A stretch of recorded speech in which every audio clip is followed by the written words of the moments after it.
It's a big day. HPI Racing have just announced that they're going to release a brand new HPI Savage XL 5.9 big block Nitro. Yes! So the HPI Savage has been my favourite Nitro basher for many, many years. And they stopped making it for a little while. But now they're starting to make it again. So this is the one that I had many years ago. It's probably, I don't know, 12 years old, something like that. I've had it before I had this YouTube channel. I put all the upgrades on it, and now it's kind of like a shelf queen. But the original version always had some problems. The worst problem were these wheel nuts here. They got these tiny little wheel nuts, 17mm hex. The hex wasn't actually 17mm. It was a tiny bit smaller, so you always used to round off the hexes in the wheels. Hopefully on the new one, they've solved it. We'll have a look in a minute. And then we got these pins here that go through and hold the top arms on, and what holds them in are these bumper things here. But what always used to happen is that they fold out like this, the pins come out, suspension arm falls apart. Tank wise,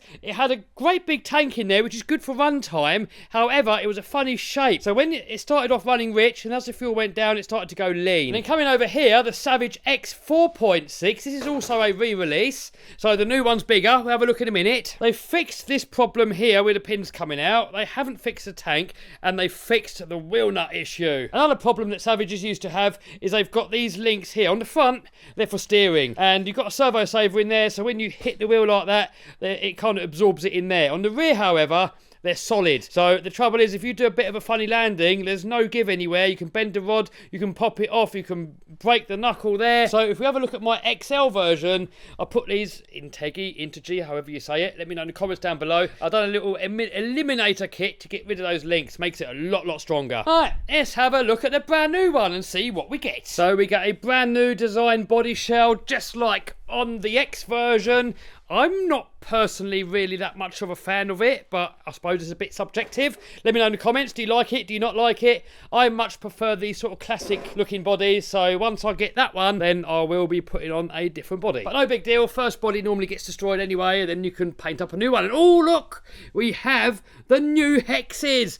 HPI, well done. So there you can see it's a little bit longer than the stock one, and oh, it's still got that tank, but hopefully with the new engine that's in there, it might actually be okay. Got a new design wheel and tyres, metal tuned pipe, a new design radio, the TF50. So there's some techno babble there if you want to read it. Big bore shocks, the same as the last one. It looks like they are anyway. Heavy duty servo saver, tough suspension. Now the HPI Savages back in the day were probably the toughest RC car that you can get. Today's standards, they're still pretty good. Dual disc brakes. Here we got some more techno babble. Oh yeah, we got a 3-speed transmission just like on the old one, and actually a new engine. The original engine, I don't know, some people didn't like it too much. I think this one here, it looks like it's based on a Force engine. I'm not really sure, but probably it's going to run really good. So we got the captive hinge pins in there, so that's sorted.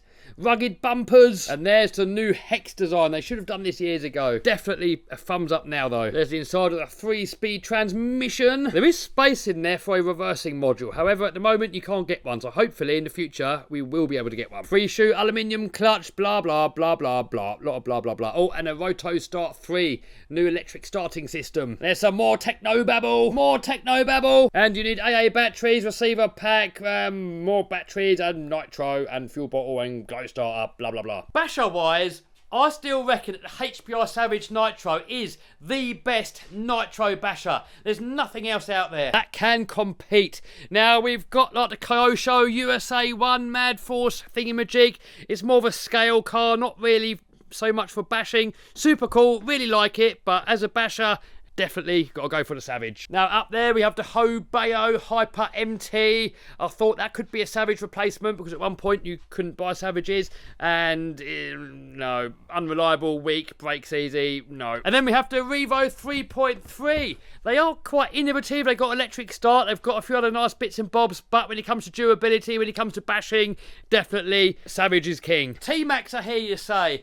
I've never had one, but back in the day when I used to have Savages and my friends used to have T-Maxes, the Savages always used to take the punishment a lot better. Anyway, I've got the brand new Savage XL on order, so there's going to be a video of that over on the main channel, and I'm going to obviously bash it really hard, find its weaknesses, and then modify it. So you know what you gotta do so that you don't miss it. Right, so over on the main channel, I haven't uploaded for about 2 weeks, and a lot of you guys were saying, Kev, where are you? Are you alive? What's happening? Why have you stopped doing YouTube? I haven't stopped. I've just been doing other things. I've been doing some work on the monster truck. Those of you guys that follow this build, over here, I've got these new wheels. I've actually got 6 of them, so I've got a couple of spares, and they did not fit over my hubs. So here we have a stock hub, and look how much meat there is there. Then we go over to the monster truck, and these are aftermarket hubs from CRD, and they had roughly about the same amount of meat on there, but look how much we had to grind off.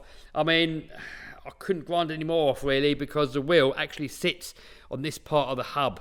And if you grind that off, it's probably going to try and bend into there. So this is as much as I would comfortably take off. We took about that much off. It's about 20 millimeters wide. We spent, me and Ian, probably spent about 15 hours of grinding these hubs. And then the wheel still didn't fit. So on the other side of this, the weld was actually still hitting on the hub. So I had to go around there with a grinder and grind down all the welds on all 6 wheels, and then keep putting them on, see if they fit, take them off. Ah, guys, it was absolutely soul destroying. Now, Monster Jam used the same hubs, and I've been chatting to like a couple of guys at Monster Jam, and they say they've also got to grind down their hubs. I don't really understand why we have to do it. It just seems stupid. Aftermarket hubs, aftermarket wheels. Why do the companies not somehow work together to make sure that all this stuff fits, rather than every monster truck team to have to go out there and spend hours and hours and hours grinding? And the whole truck was covered in grinding dust. It took me absolutely hours cleaning it. I didn't really want to jet wash it all down, because if it gets wet and doesn't come off, it would have sort of stuck to everything. So I've had to go over the whole thing manually, clean it all down. It took absolutely hours, still not finished, but I've done most of it. But anyway, now that that's all done, I can get these wheels shipped off, get the tyres put on. We're going to do this beadlock ring here in red, and we're going to do the inside in normal wheel silver, and then I want to try and get the big wheels on this truck with it in this workshop, so I can come in here, have my cup of tea, sit here in the morning and admire it in all its glory. Also, I've been working on this bucket of doom, if you remember. So these were all the stock components, because actually everything on these corners, I've gone through it before in the past, I'm not going to bore you, everything is aftermarket, everything is custom made, apart from the actual planetary itself. So in order to buy the planetary, you've got to buy the whole complete corners, all the hubs, the knuckles, of everything. And I don't need any of it because that's all stock, and I've got the aftermarket stuff on there. So I spent some time stripping it all down, cleaning it, shot blasting it, painting it. So here is the planetaries here. Look, you can see the gears in there. Actually, what it is a gear reduction, because back in the day when they didn't have any gear reduction on the end, they used to snap a lot of drive shafts, blow up a lot of transmissions.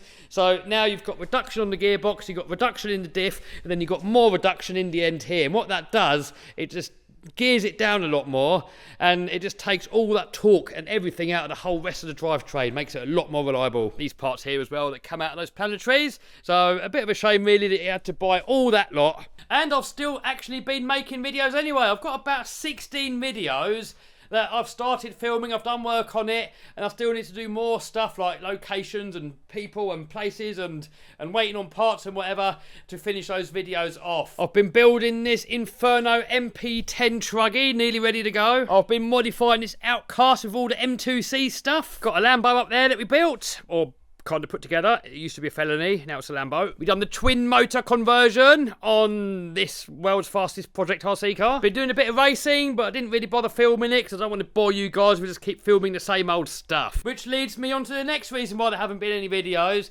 If I haven't got an idea or a video that I think you guys are really going to love, I'd rather not upload anything at all. You know, I could upload a video a day and just go and pick a car and drive it and film it and edit it and bung it up. You know, if I'd done that, I could probably do a video a day.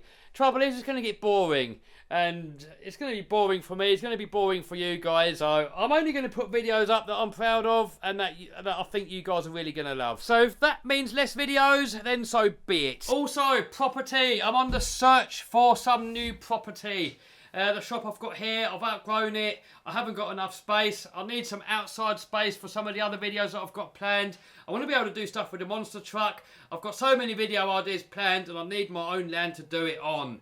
And I did look at a property and I got a mortgage agreed on it, and the person selling it, they're kind of messing around a little bit now. And I've lost my mortgage offer now. Interest rates are going through the roof. It's probably the worst time now to buy, I reckon, in history. I mean, house prices are pretty much at an all-time high. Interest rates are going up. I mean, I reckon house prices are going to come down quite a bit. And it's probably going to be in the next sort of 18 to 24 months, I predict. So I'm probably better off saving up a little bit more and just wait to see what happens when prices go down. Then maybe buy and hopefully not even bother with a mortgage at all. So I had all these video ideas planned that I'm going to do at the new property, and now I can't do it. It's a bit of a downer really, and I've got to try and think of new ideas what I can do on my main channels just to sort of tie me over until we get the new property and can do all the crazy content. But I want to do a lot more sort of real car builds, and I've just got no space. We've got a car there, got a monster truck there. This space is just out of space. I've got no more space. You know, I want to do like videos like getting a monster truck engine and putting it into something random, like maybe a big American muscle car, or maybe into a Mini, and loads of other sort of crazy ideas. And I haven't got the space to do it. I haven't got the space to test it. So I don't want to sound like I'm whinging, but yeah, I'm whinging. Anyway, Savage video coming up soon. I've got loads of videos in the making. I've also been wrenching on the monster truck, so that video is going to be out fairly soonish over the next few weeks. For now, subscribe and smash the bell so you don't miss any of it.